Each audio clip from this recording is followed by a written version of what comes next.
ಬಾಗಲಕೋಟೆ ಜಿಲ್ಲೆಯ ಬಾದಾಮಿ ತಾಲೂಕು ಕಿತ್ತೂರು ಚೆನ್ನಮ್ಮ ವಿದ್ಯಾವರ್ಧಕ ಸಂಸ್ಥೆಯಲ್ಲಿ ಬೇಸಿಗೆ ರಜೆಯ ಸಂದರ್ಭದಲ್ಲಿ ಕೋಚಿಂಗ್ ಸೆಂಟರ್ ಕಾರ್ಯಗಳ ಕುರಿತು ಕಾರ್ಯಕ್ರಮ, ಬಹುಮಾನ ವಿತರಣೆ, ಪ್ರತಿಭಾ ಪುರಸ್ಕಾರ, ಸಮಾರೋಪ ಸಮಾರಂಭ ಕಾರ್ಯಕ್ರಮ. ಈ ಕಾರ್ಯಕ್ರಮದ ಕಿತ್ತೂರು ಚೆನ್ನಮ್ಮ ಭಾವಚಿತ್ರಕ್ಕೆ ಪೂಜೆಯನ್ನು ಸಲ್ಲಿಸಿ ಸಸಿಗೆ ನೀರು ಹಾಕುವುದರ ಮೂಲಕ ಚಾಲನೆಯನ್ನು ನೀಡಿದರು. ಕಾರ್ಯಕ್ರಮಕ್ಕೆ ಆಗಮಿಸಿದ ಗಣ್ಯರಿಗೆ ಪುಷ್ಪ ನೀಡಿ ಸ್ವಾಗತವನ್ನು ಮಾಡಿದರು. ಕೋಚಿಂಗ್ ಸೆಂಟರ್ನಲ್ಲಿ ಮಕ್ಕಳಿಗೆ ಉತ್ತಮ ಶಿಕ್ಷಣ, ಒಳ್ಳೆ ಆಟ, ಮಕ್ಕಳಿಗೆ ಹಲವಾರು ಚಟುವಟಿಕೆಗಳು, ಮಕ್ಕಳಿಗೆ ಆಟದ ಪ್ರದರ್ಶನ, ಇನ್ನು ಪರೀಕ್ಷೆಯ ಪ್ರದರ್ಶನ, ವಸತಿ ನಿಲಯದೊಂದಿಗೆ ಕೋಚಿಂಗ್ ಸೆಂಟರ್ ನಡೆಸಿದ್ದಾರೆ. ಕೋಚಿಂಗ್ ಸೆಂಟರ್ನಲ್ಲಿ ಪ್ರವಾಸ ಕೂಡ ಕೈಗೊಂಡಿದ್ದಾರೆ. ಒಂದು ಪ್ರವಾಸ ಮೊದಲು ಅನ್ನುವ ರೀತಿ ನಾವು ಶಾಲೆಗಳಲ್ಲಿ ಕೇಳಿದ್ದೇವೆ. ಆದರೆ ಬೇಸಿಗೆ ಶಿಬಿರದಲ್ಲಿ ಪ್ರವಾಸ ಕೈಗೊಂಡಿದ್ದು ಇದು ಅತ್ಯಂತ ಒಂದು ಹೆಮ್ಮೆಯ ವಿಷಯ ಎಂದು ತಿಳಿಸಿದ್ದರು.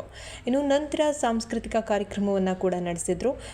ಸಿದ್ದು ಗುಡುಗಡಿ ಮಾತನಾಡಿ, ನಿಮ್ಮ ಮಕ್ಕಳ ಉಜ್ವಲ ಭವಿಷ್ಯಕ್ಕಾಗಿ ನಿಮ್ಮ ಮಕ್ಕಳನ್ನು ಈ ರೀತಿ ಕೋಚಿಂಗ್ ಸೆಂಟರ್ಗೆ ಹಚ್ಚಿ ಉತ್ತಮ ಶಿಕ್ಷಣವನ್ನು ನೀಡಬೇಕು ಎಂದು ತಿಳಿಸಿದರು.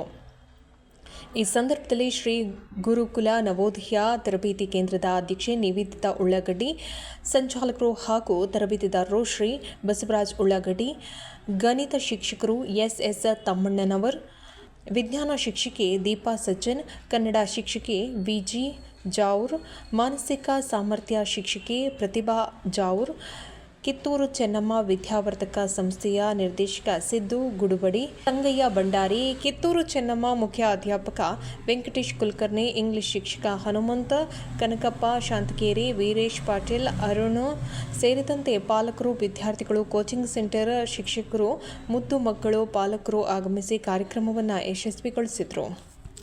ಮೇಲೆ ಆಶೀರ್ವಾಗಿರ್ತಕ್ಕಂಥ ಗಣ್ಯಮಾನ್ಯರೇ ಹಾಗೂ ಪಾಲಕರೇ, ಮುದ್ದು ವಿದ್ಯಾರ್ಥಿಗಳೇ, ನಾವು ಗುರುಕುಲ ಕೋಚಿಂಗ್ ಸೆಂಟರನ್ನ 2006ನೇ ಇಸ್ವಿ ಒಳಗೆ ಪ್ರಾರಂಭ ಮಾಡಿದ್ವಿ. ನಾನು ಆಗ್ತಾನೆ ಈ ಒಂದು ಶಿಕ್ಷಕರ ಒಂದು ಅರ್ಹತೆಯನ್ನು ಪದವಿಯನ್ನು ಪಡೆದುಕೊಂಡು ಬಂದಿದ್ದೆ. ನಮ್ಮ ಗೆಳೆಯರು ಸುಮ್ಮನೆ ಖಾಲಿ ಕುಂದಿರ್ತಿ ಹಾಕಪ್ಪ, ಏನು ಒಂದಿಟ್ಟು ವಿದ್ಯೆ ದಾನ ಮಾಡಬೇಕಾಗುತ್ತಾ, ಹುಡುಗರಿಗೆ ಒಂದು ಟ್ಯೂಷನ್ ಕ್ಲಾಸ್ ಸ್ಟಾರ್ಟ್ ಮಾಡೋ ಅಂದರು. ಅವಾಗ ನನಗೆ ಎಲ್ಲೂ ನೌಕರಿ ಇದ್ದಿದ್ದಿಲ್ಲ. ಮತ್ತು ಅವಾಗ ಅರ್ಧ ಸ್ಕೂಲ್ ಆಗಿತ್ತು. ನಮ್ಮದು 9 ತಿಂಗಳ ಕೋರ್ಸ್ BEd ಆಗಿತ್ತು. ಹುಬ್ಬಳ್ಳಿ KLE ಒಳಗೆ ಕಲ್ತು ಬಂದಿದ್ದೆ. ಜೊತೆಗೆ ಧಾರವಾಡ ಯೂನಿವರ್ಸಿಟಿ ಒಳಗೆ MA ಪದವಿಯನ್ನು ಕೂಡ ಪಡೆದುಕೊಂಡು ಬಂದಿದ್ದೆ. ಹಾಗಾಗಿ ಸುಮ್ಮನೆ ಕೊಡೋದಕ್ಕಿಂತ ಏನು ಒಂದು ಮಾಡ್ಬೇಕಂತೇಳಿ ನಾನು ಒಂದು 4-5 ವಿದ್ಯಾರ್ಥಿಗಳ ಮೂರನೇನವ್ರು ಕರ್ಕೊಂಡು ಪ್ರಾರಂಭ ಮಾಡಿದ್ದೆ ಪ್ರಥಮವಾಗಿ.